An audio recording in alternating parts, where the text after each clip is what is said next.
Hey guys, it's Shara from Woodshop Diaries, and this is my current miter saw stand. I actually built this stand like 7 years ago. This thing has moved with me to 3 different workshops, and you've probably seen it in the background of pretty much all of my videos. But as emotionally attached as I might be to this thing, is that weird? After being in the shop with it for 4 years, I think it might be time for a change. So in this video, let's build a new miter saw stand, and along the way I'll explain why I'm switching things up and a few things that I wish I had done differently.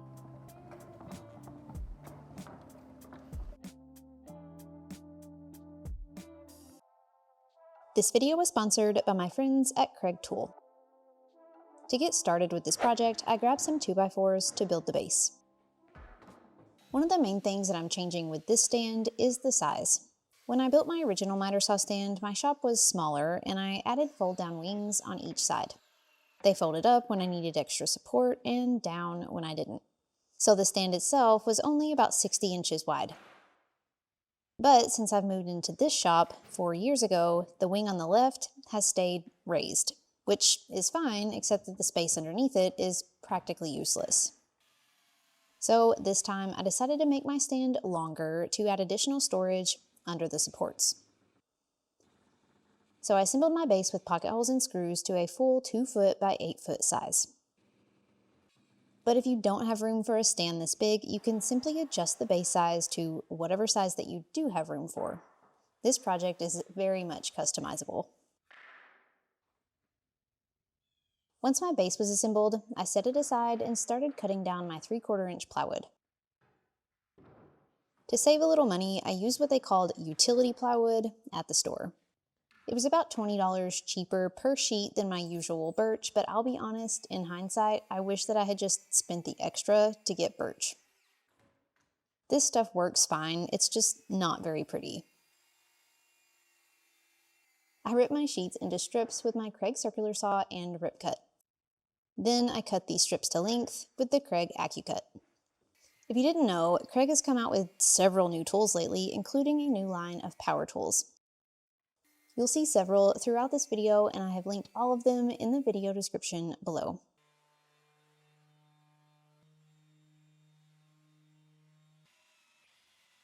Then I drilled pocket holes to assemble. After I had built the base, I essentially built the rest of the stand on top of it. So I secured the sides and 3 dividers to the base using pocket hole screws. I used my Craig Multi-Mark tool to make sure each panel was installed a 1/4 inch from the back edge, and I added 2 bottom panels into the middle 2 sections.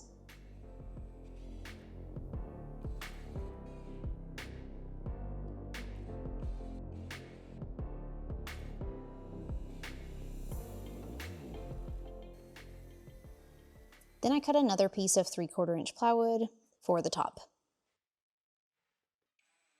I secured this with pocket holes and screws, and after attaching the 2 ends, I decided to just flip it over to make attaching the dividers a little easier.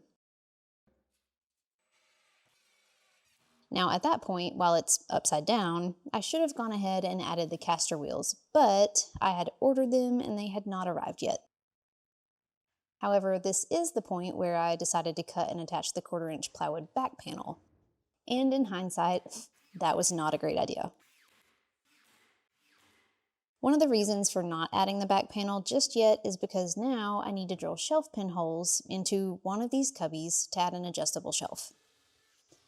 Drilling the back holes would have been a lot easier from the back side if it wasn't covered.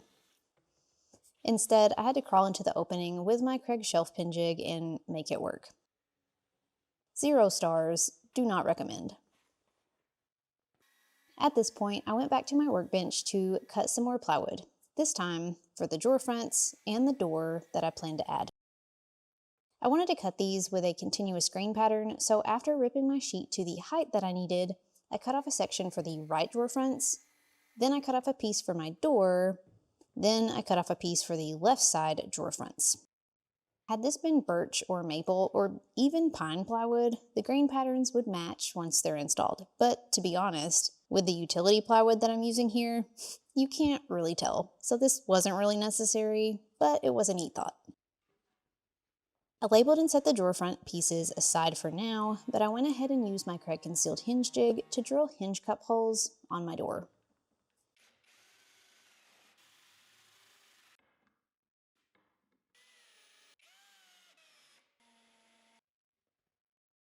Once the hinges were on, I installed this door into the section where I had drilled my shelf pin holes earlier. This will make a great little storage cabinet for some of my bulkier tools.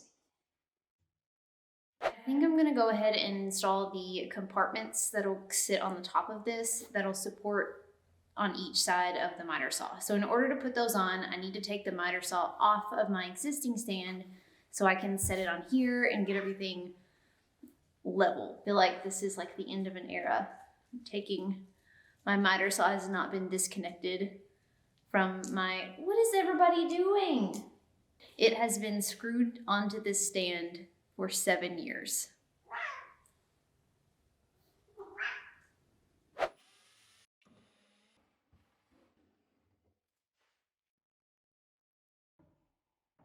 So now I need to measure how high this surface is off of my stand. So then I can add my supports on both sides to be the same height.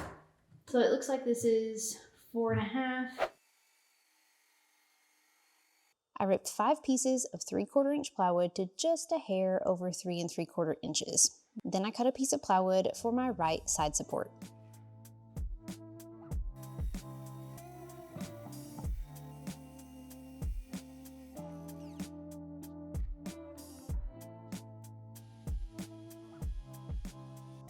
I placed these on top of my stand and simply screwed them in. I had to toenail some screws on the end pieces, and in hindsight, I should have just used pocket holes here, but this is fine.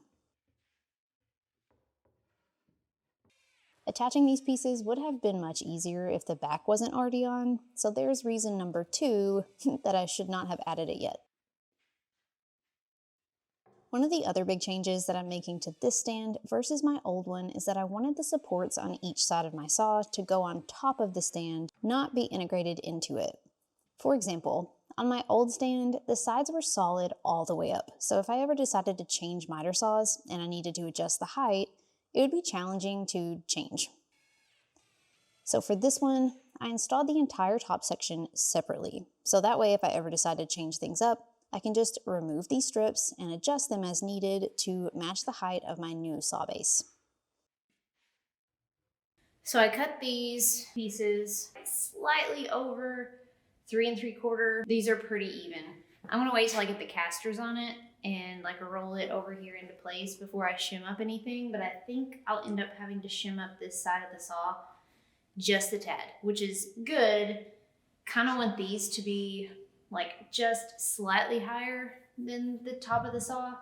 That way I can shim up the saw to match these and I don't end up having to shim up these to match the saw. Next, it was time to add the drawers. I'm not going to go into super detail here on how I build my drawer boxes because I have a whole separate video on that I'll link below.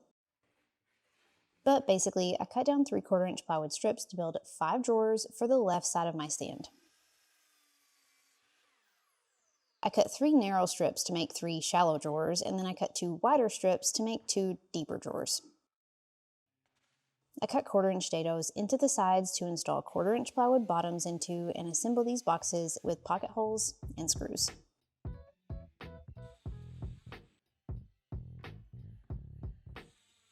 One of the things I wanted to change up on this stand versus my old one was the drawer size. So my old miter saw stand had 6 deep drawers, which was fine, except that I would easily lose small parts in them. So this time, I wanted a nice mix of shallow and deep drawers to hopefully help me stay better organized. Once my drawer boxes were built, I grabbed the piece of plywood that I had cut earlier for the drawer fronts and ripped this down with my circular saw and Craig Rip Cut Guide into 5 drawer fronts. Then I started installing. Normally, whenever possible, I like to install my slides with my piece flipped on its side. But in this case, since this thing is so big, I decided to just install them as is. So I marked my drawer slide locations. Then I used the Craig drawer slide jig to help me hold each one in place while I installed.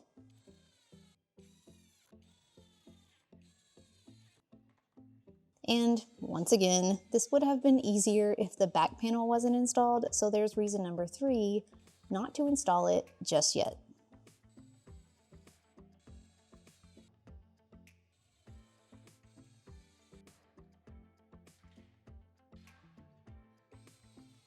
And after all 5 pair of my slides were in, I started adding the drawers.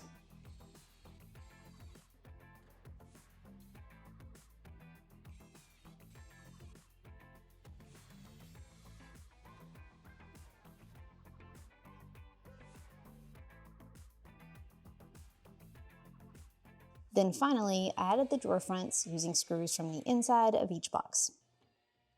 You can use any type of shim that you'd like for this, but I use these Craig setup and spacer shims all the time. They're really handy for keeping drawer fronts spaced evenly.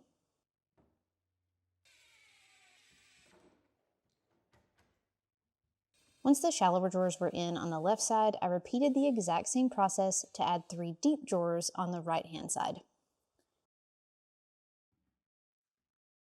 And this is the point, if I had thought it through, that I should have added the back panel. Instead, this is where I'll add the casters because they finally came in the mail. It would have been best to add these much earlier, but here we are. I really debated on whether to make this new stand mobile or stationary, but I ultimately decided to just keep it mobile. I'll probably rarely ever need to move it, but I always like the option of being able to rearrange my stuff, even if I never actually do it. And the final details was adding the shelf and the drawer pulls.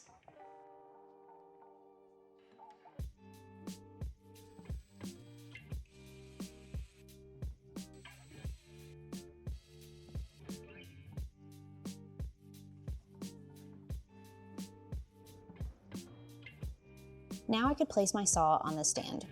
I used a level and carefully shimmed up my saw to get it nice and flush across the top on each side. Then I screwed it on.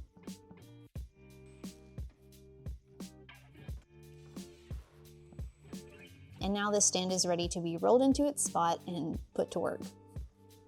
It's a little bittersweet to say goodbye to my old miter saw stand, but I'm gonna save it for now and see if I can find a good use for it somewhere else in the shop. In the meantime, this upgrade really is a better fit for my shop as I use it now, and I'm excited to build some fun things with it. I may still come back and add an additional support wing on the right-hand side, but I'll wait first to see if I really need it. In the meantime, I hope you enjoyed watching this project come together. I have linked the tools and the building plans below if you want to check them out, and I can't wait to start the new year with plenty of new projects, so I hope you guys will stick around and follow along. Thank you so much for watching, and until next time, happy building!